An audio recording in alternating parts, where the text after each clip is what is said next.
guys, ngayon nga ay dito naman nag-training sila Kyle sa may Kabanatuan Power Smash. Bali, kasama nga ako ngayon dahil hindi ko nga din maiwan-iwan ngayon si Kyle, pero sa susunod kaya na nga talaga niya yan. Pagdating naman namin dito, may naglalaro na pero konti pa lang. Tapos pinag-bless na nga muna sila dito nila coach. Nintay na nga din pala ako ni Kyle dito. Paano ba naman kasi nahuli ako? Diyos ko po.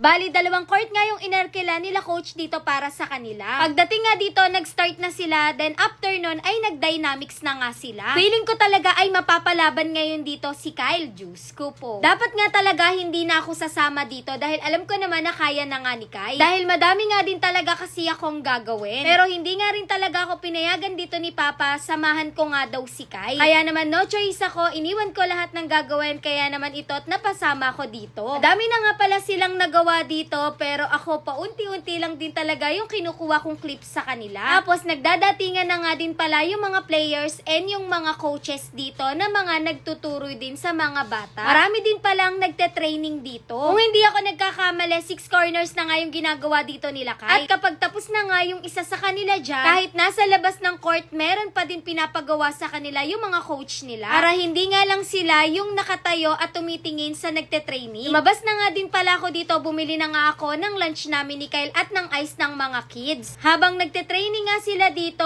nandito naman ako sa isang gilid at dala ko nga tong mga gamit ko. Ambak na kasi talaga yung mga e-edit ko, kaya kailangan na rin talagang i-upload. Sayang ang blessings kapag hindi ko ginawa to. Gutom na nga din talaga ako nito, buti na lang at nagbaon ako ng Skyflakes. Maya-maya nga pumunta sa akin si Kyle dahil masakit nga daw yung gilid ng mata niya at parang namumula daw. Parang hindi na nga talaga makagalaw tong mga bata na to, kaya naman pinag-cool down na nga sila dahil magla-lunch na nga din kami. Yung iba nagbaon ng food pero yung iba hindi. Pagkatapos nga nilang mag-lunch, pinag-rest sila pero ayaw nga at maiingay pa din talaga tong mga bata na to. Bandang 1 PM nga, pinag-stretching na nga sila at pinahawak na sila ng raketa. Half day nga yung training nila pero eto, training pa din naman to dahil batak daw ang tawag dito, sabi nila coach. Malo na nga sila ditong lahat tapos pinaikot sila. May mga pinakalaban nga din pala dito kila Kyle. High school silang kasama tapos sila naman elementary. Sa high school, college yung pinalaban tapos sa elementary high school yung pinakalaban. Nakakatuwa kasi nag-e-enjoy talaga sila dito. At madami na nga din talagang naging friends si Kyle dito. Ay nakilala nga din pala si Kyle dito na isang batang babae na player din ng badminton. Pinag-doubles na nga muna sila Kyle dito. Pero nakalaro na nga din pala si Kyle dito ng single. Bali, ikutan lang naman para lahat sila ay makalaro. Mabilis lang naman dahil parang 11 or 21 lang yung score tapos change court na. Dahil matagal din talaga yung oras nila dito. Nagkakasundo nga sila dito tapos si Kyle sa likod lang tapos yung batang babae ay sa harap nga lang. Pagdating nga nung player na isa dito, taga-Kabanatuan tong bata na to, pinakalaban din kay Kyle. Sabi ko nga sa inyo, konti lang yung naging clips ko dito. Mukhang sobrang nag-enjoy nga dito sila Kyle. Alam ko din na halos lahat nga sa inyo ay kakilala to si Sir Nakapalo sa Cubsy. Dahil nagba-vlog nga din pala siya. Thank you po sa mga nakalaro din talaga dito nila Kyle. Lalo na nga sa coach ni Kyle na si Coach C&F.